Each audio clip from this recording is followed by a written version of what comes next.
12 बजेर 12 मिनटमा हाजीपुर आइपुगेको छ अहिले। हाजीपुर हाजीपुर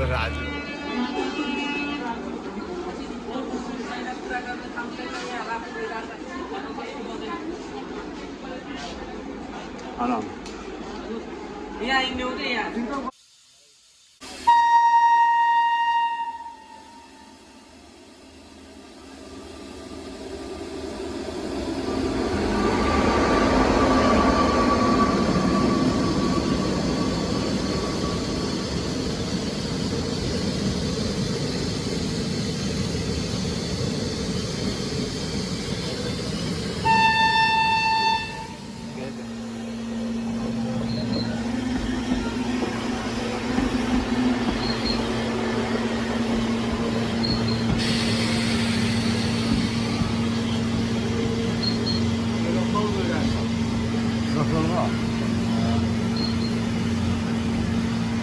हामी जस्तै हो होइन त्यस्तै लोकल यो हामी हिँडेर यो हिँडेर त्यस्तै हो क्या त्यस्तै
जर्नलिस्ट फोरम के संयुक्त तत्वाधान में यह 2 दिवसीय अंतर्राष्ट्रीय सेमिनार आयोजित की गई है और इसके लिए पूरे वज्जिकांचल की जनता की ओर से जो वज्जिका भाषा को केंद्र में रखकर जो यह अंतर्राष्ट्रीय सेमिनार है, तो हम इस दोनों संस्थाओं और खासतौर पर उसके सूत्रधार डॉक्टर शशि भूषण जी को धन्यवाद, पूरे वज्जिकांचल क्षेत्र की जनता की ओर से धन्यवाद ज्ञापित करते हैं।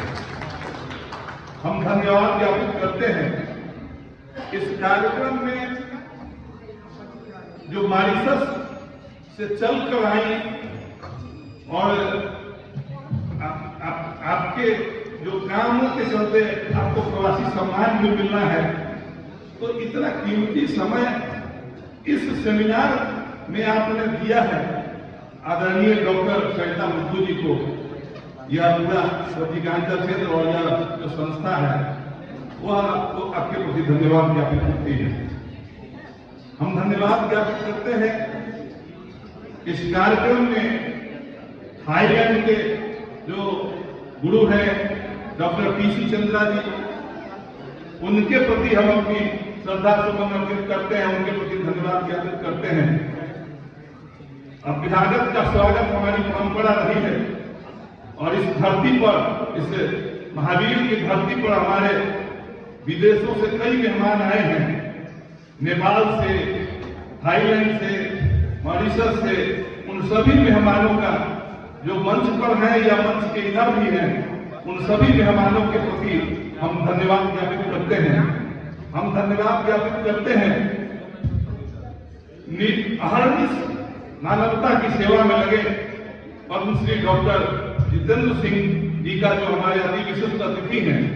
हम उनके प्रति जो हमेशा इस तरह के सकारात्मक आयोजनों में अपना आशीर्वाद देते रहते हैं, हम उनके प्रति अपना धन्यवाद ज्ञापित करते हैं। हम धन्यवाद ज्ञापित करते हैं जो गाँव की जो आवाज है, पहचान है, जो हमारा देश, हमारा किसान, हमारा जवान, जो ये हमारी पहचान हमारे देश की, ऐसे किसानों की आवाज का प्रतिनिधित्व करने वाली और ममता मई मां की तरह वो शिक्षकों का कार्यक्रम हो या इस तरह के जो भाषा के लिए जो यह कार्यक्रम किया जा रहा है, उसमें अपनी ममतामयी उपस्थिति से पूरे मंच को आलोकित करने वाली किसान चाची को भी हम अपनी ओर से धन्यवाद ज्ञापित करते हैं।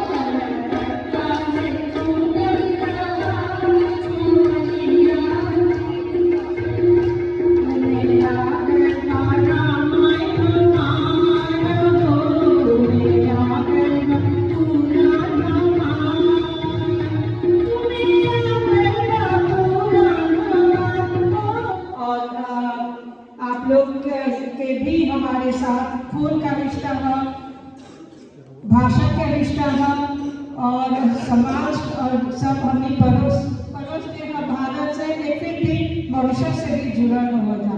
और doctor Chandra ji, PC Chandra ji Thailand के जो आए वाले उनका भी हम नमन करते हैं। मंच यहाँ पर हमारे भाई जयकांत सिंह जी मुजफ्फरपुर से अभी 2 दिन पहले हमने मिला गोरखपुर में। आप सभी जो लोग जो हैजा परी सुबह से गोरा लगा था अच्छा वाला सब नहीं हुआ।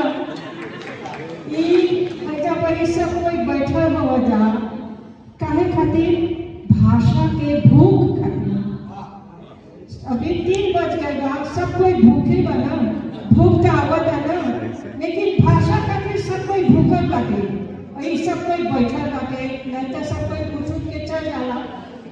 बजरी का देखो मॉरिशस में अभी एक जगह बोल रही आप कि भोजपुरी मॉरिशस से आ गए, ऐसा के प्रधानत्व करते हैं, तो लेकिन सुना जाए अभी भी इतना बस हम 40 बरस से आवत है जाते हैं। हमारी पढ़ाई कलकत्ता में हो, कलकत्ता यूनिवर्सिटी में, और हम भोजपुरी नहीं जानते हैं, नहीं बताते हैं, मॉरिशस के क्रियोल भाषा बोलते हैं और अंग्रेजी और फ्रेंच। और फिर भी ये भाषा के बारे में देख के मॉरिशस में धीरे धीरे लुप्त हुआ था जात बा, हम ज्योग्राफी के छोड़ के ये भाषा सीखली और एक आंदोलन करने लगी 40 साल। और वही आंदोलन जब करत में बिहार आईली और 1983 से, तब से हम आवाज जाग करत हैं। कितना आंदोलन में देख ली, कितना संस्था भोजपुरी के देख ली, लेकिन अभी तक में भोजपुरी भारत के 8वीं अनुसूची में नए आए बा। बहुत दिन से, बहुत साल से हम जुड़े हैं ये धरती से, भूमि से, और खासकर हम के जन्मभूमि स्थल पर आ गए, यहाँ पर 2-3 दिन रह तो हमके बुझा ताकि हम पिता से हजारों साल से हम जुड़ा है। बुद्ध भगवान के भी यहाँ पर बार बार आवेला, हम दर्शन करने आवेला। खासकर कि प्रजापति गौतमी देवी जी के बुद्ध भगवान ने ऐसे पहले ही भूमि में उनका अपन चेला बनाए चेली अपन माँ के, और वो सबसे पहले महिला है जो सशक्तिकरण, महिला सशक्तिकरण वही से समय से शुरू हो जा रहे हैं। मंच पर हम के जितना महानुभाव लोग बैठल होगा उन सबके हम नमन करते हैं। खासकर चाची जी, पद्मश्री, किसान चाची, आप डॉक्टर विजय जी, कैंसर मशहूर cancer doctor internationally renowned doctor ji Jitendra ji, Padmashri doctor Jitendra Kumar Singh ji, और विशेष कई बार आया होगा इतना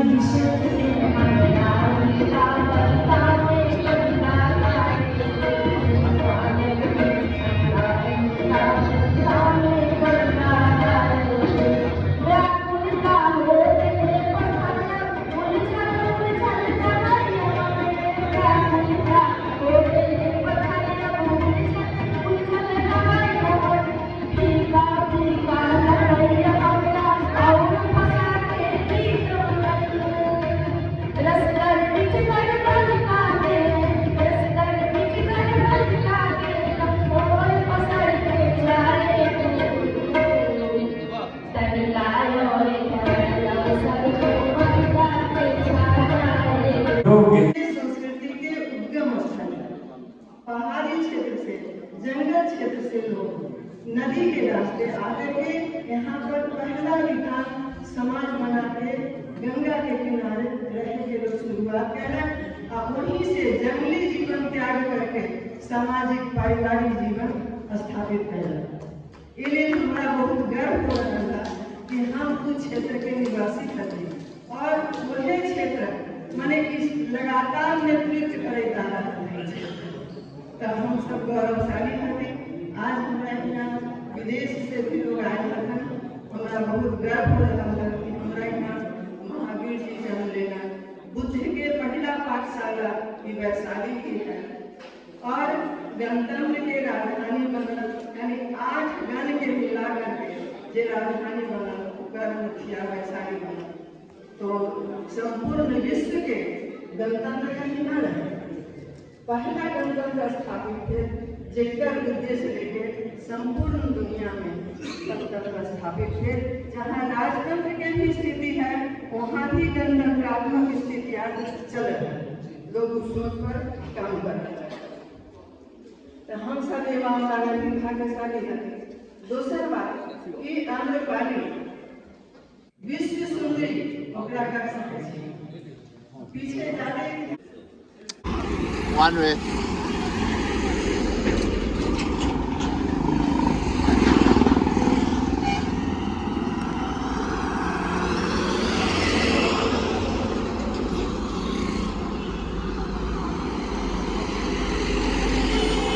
अहिले रातको 6:45 बजे यो 84 मा हामी यसरी हिँड्दैछौँ। यहाँ 12 होटलको पैदल हिँड्दैछौँ।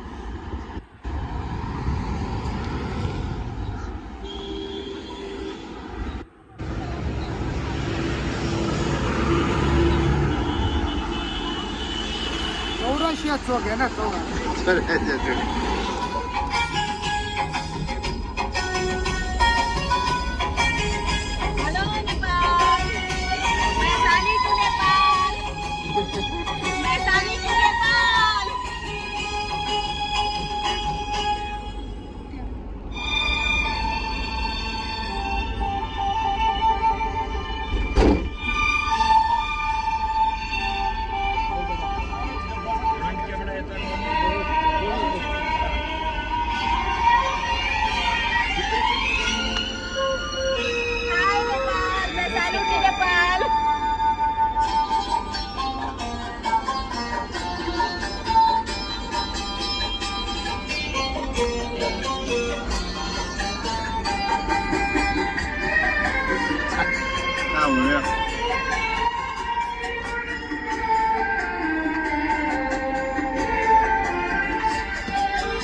निकल गई है।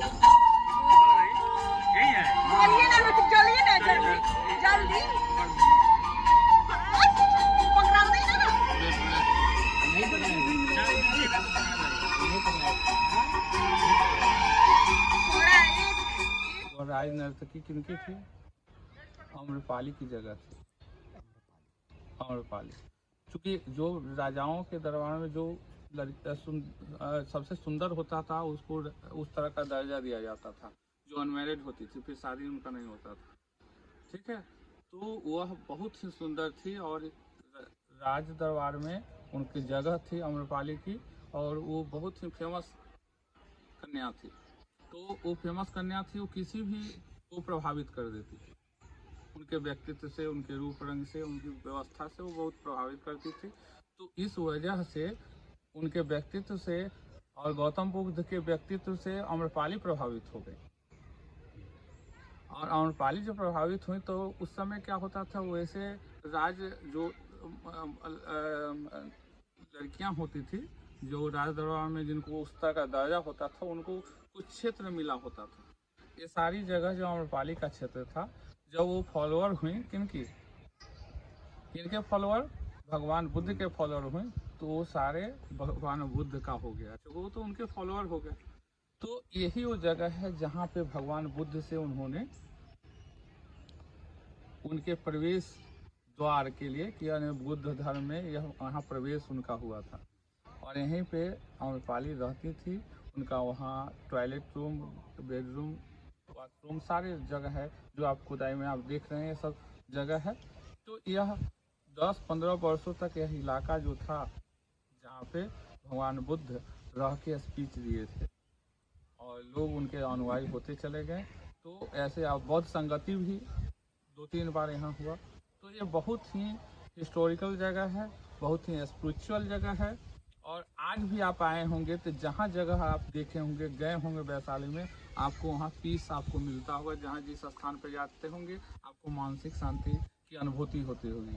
तो इसके साथ साथ यहाँ चूँकि गणतंत्र की लोक भूमि इसको बोलते हैं, या गणतंत्र की प्रथम भूमि, या गणतंत्र की जननी, या ऑरिजिन ऑफ डेमोक्रेसी। तो यह ऑरिजिन ऑफ डेमोक्रेसी है। वैशाली एक ऐसी जगह है जो पूरी दुनिया को डेमोक्रेसी। आपको बता दें कि तमाम हमारे जो मित्र हैं सार्क जर्नलिस्ट एसोसिएशन के, और जो मॉरिशस से आई हैं, संस्कृति संवाहिका के रूप में पूरे विश्व में जानी जाती हैं, उनको अभी 10 तारीख को भारत सरकार प्रवासी सम्मान दे रही हैं, जो वहाँ राष्ट्रपति के हाथों, भारत के राष्ट्रपति के हाथों मिलेगा। डॉक्टर सरिता बुद्धू जी वो भी हमारे साथ हैं, अभी यहाँ घूम रही हैं। वैशाली में ये दूसरा दिन है, आज दूसरा दिन भ्रमण का कार्य था। कल अंतर्राष्ट्रीय मातृभाषा और बजिका पर विशेष रूप से सेमिनार आयोजित था, जिसमें पूरे देश और दुनिया के लगभग 200 लोग उपस्थित हुए थे और सारे लोगों ने इस बजिका संघ के बारे में और वैशाली के बारे में जाना, और मातृभाषा बजिका के बारे में और दुनिया के अन्य जो मातृभाषा है उस पर भी सब लोगों ने अपने अपने व्याख्यान दिए। लेकिन आज हमारी टीम जो है वह घूम रही है, घुमा रही है उन लोगों को जो विदेश से आए हैं, खासकर नेपाल से आए हैं, मॉरिशस से आए हैं। वैसे सारे फ्रेंड्स को जो पत्रकार और साहित्यकार हैं और चर्चित लोग हैं, वैसे सब हमारे साथ हैं। और अभी हम लोग यहाँ पहुँचे हैं वैशाली के कोल्हुआ में, और कोल्हुआ का इतिहास बहुत ही गर्मामय रहा है, क्योंकि बौद्ध काल में भगवान बुद्ध यहीं पे 10-15 वर्षों तक आके अपना स्पीच दिए थे और यहाँ रहे थे, निवास किए थे। 2-2, 3-3 बार यहाँ बौद्ध संगति हुई, और इसलिए यह भगवान महावीर की खासकर जन्मभूमि है और भगवान बुद्ध की यह कर्म भूमि मानी जाती है, क्योंकि भगवान बुद्ध अपने संघ में महिलाओं का प्रवेश बौद्ध संघ में वर्जित था, लेकिन बुद्ध काल में ही भगवान बुद्ध की शिष्या बनी यहाँ की जो नगर वधू आम्रपाली थी, विश्व प्रसिद्ध नृत्यांगना थी, वह उनके फॉलोअर बनी, और वहीं से महिलाओं का प्रवेश भी बौद्ध धर्म में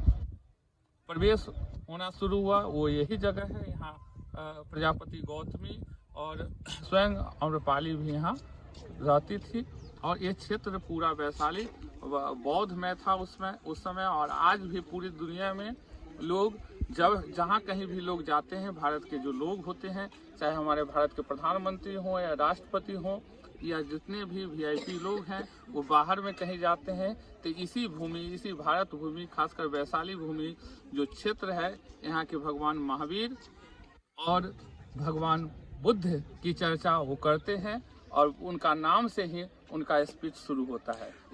इसका उत्खनन कब हुआ था? ये काल चूंकि हमको कंप्लीट याद नहीं है, लेकिन बौद्ध काल में यह जगह था। और बाद में जैसे अशोक सम्राट जब कलिंगम युद्ध जीत के आए तो जहाँ जहाँ वो फॉलोअर बने बौद्ध धर्म के, भगवान बुद्ध के, और जहाँ जहाँ उनका स्पीच हुआ था, ठहराव हुआ था, उसमें बहुत जगह उन्होंने इस तरह का विजय स्तंभ बनाया था। यह स्तंभ भी यहाँ भी बना हुआ है जो राजा अशोक ने बनवाया था। धन्यवाद। हक सर, हमारे हक सर जो अंतर्राष्ट्रीय सम्मान अवार्ड प्राप्त किया है, उसके गौरव से मैं भी बहुत गौरव महसूस करता हूँ।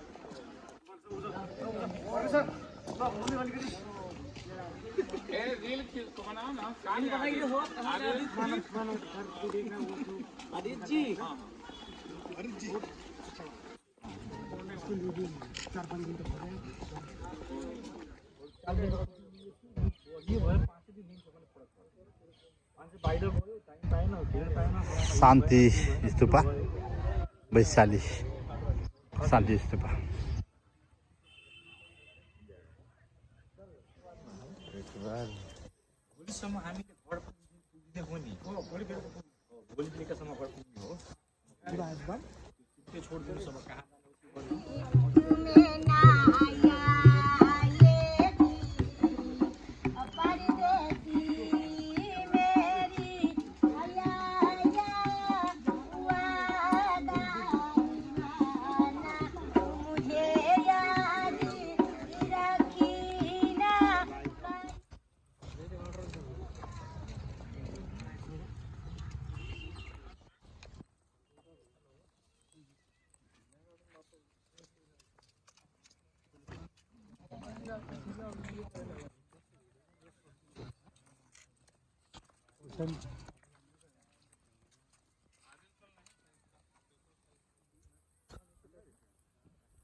के छ भन्दाखेरि भगवान बुद्ध जब महापरिनिर्वाण हुनुभयो होइन, उहाँको अस्तित्वहरू पवित्र हुनु 8वटा देशले लिन आएको थियो।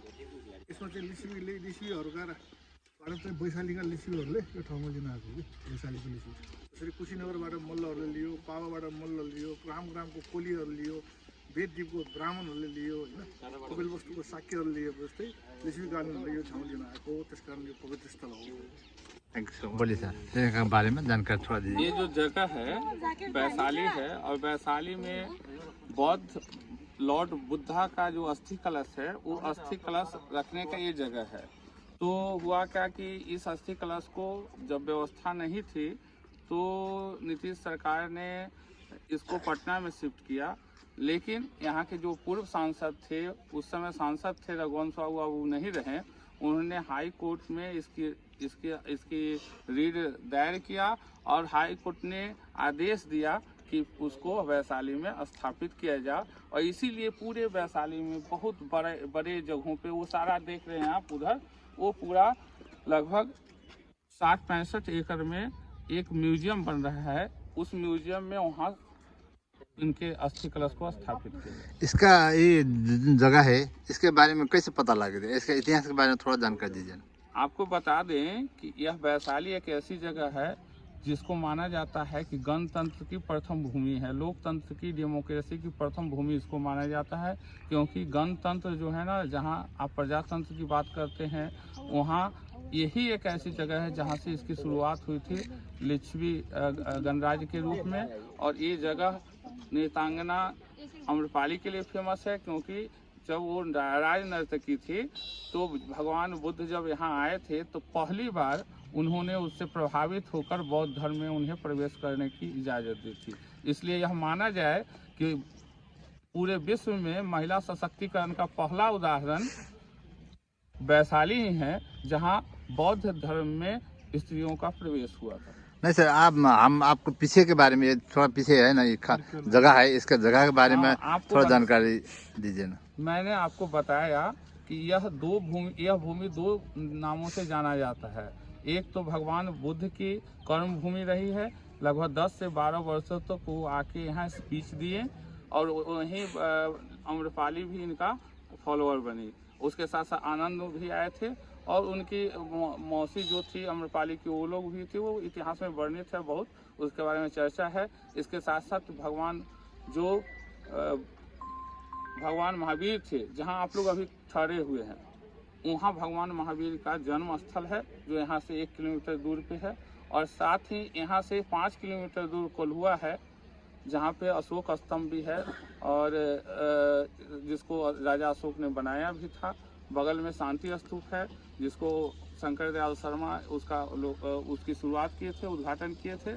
और राजा विशाल का तालाब भी बगल में है जहाँ राजा विशाल उसमें स्नान किया करते थे। तो इस तरह इसका ऐतिहासिक महत्व इतना है पूरे विश्व की दृष्टि से कि हर लोग जानते हैं कि वैशाली एक इम्पोर्टेंट जगह है। इसके साथ साथ आपको ये भी बता दें कि वैशाली एक ऐसी जगह है जहाँ भगवान नारायण विष्णु के रूप में स्वयं अवतरित हुए थे। भगवान राम का भी पदार्पण यहाँ आपके पीछे जो जगह है उसको उत्खनन कब किया था? इसकी जानकारी आपको जो इस विभाग के लोग हैं वो एग्जैक्ट देंगे, क्योंकि एग्जैक्ट जानकारी हमको नहीं है। वो यहाँ लिखा हुआ है, आप उस बोर्ड पे आप उसको आप लोगों को दिखाएंगे, वो आप पढ़ लेंगे। धन्यवाद।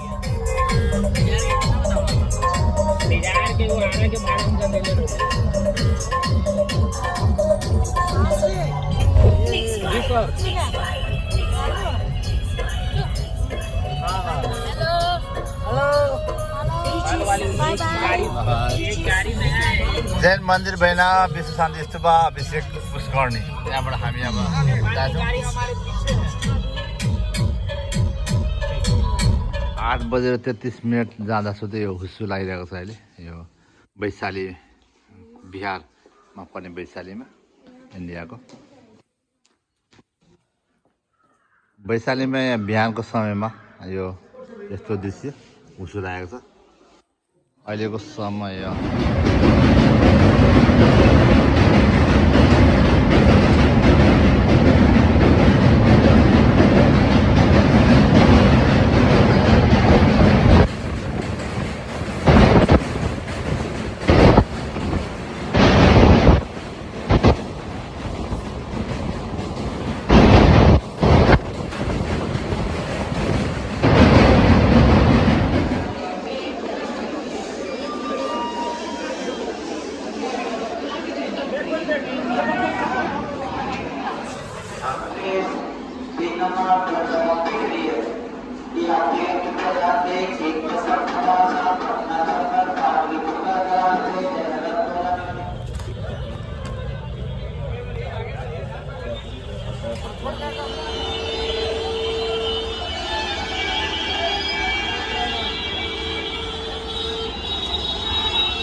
काका झाडा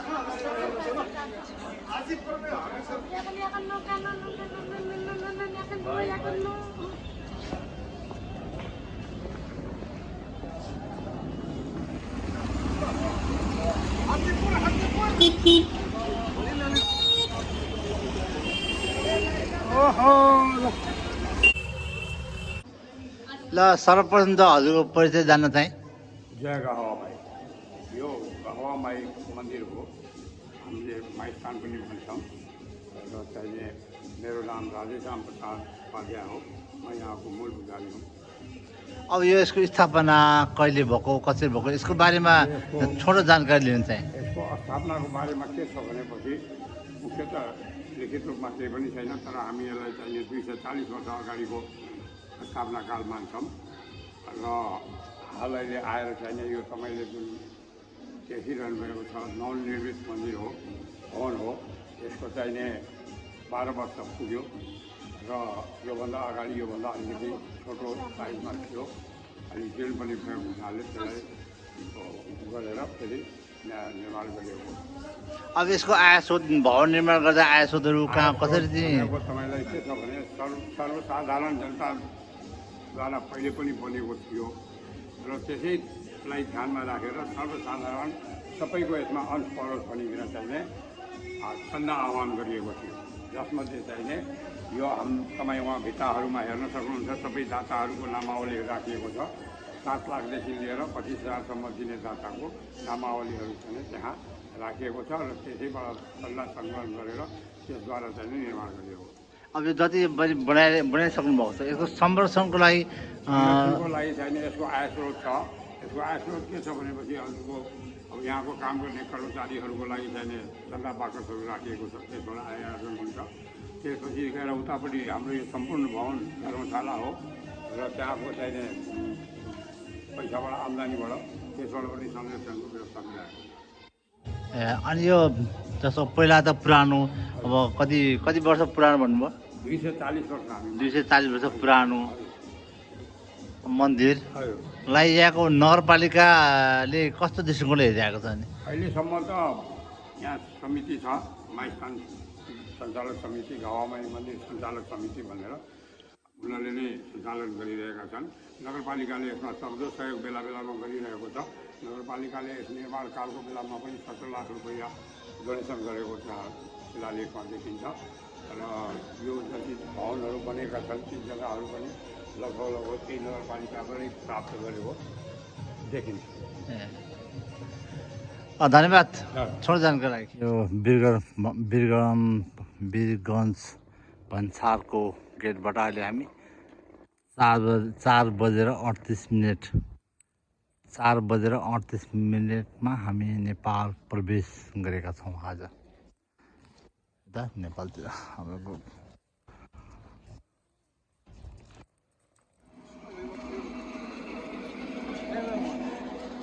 bye India, welcome Nepal.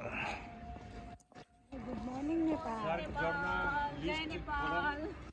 International हामी अब नेपाल छिर्यौँ। Bye bye.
Masa belum masih?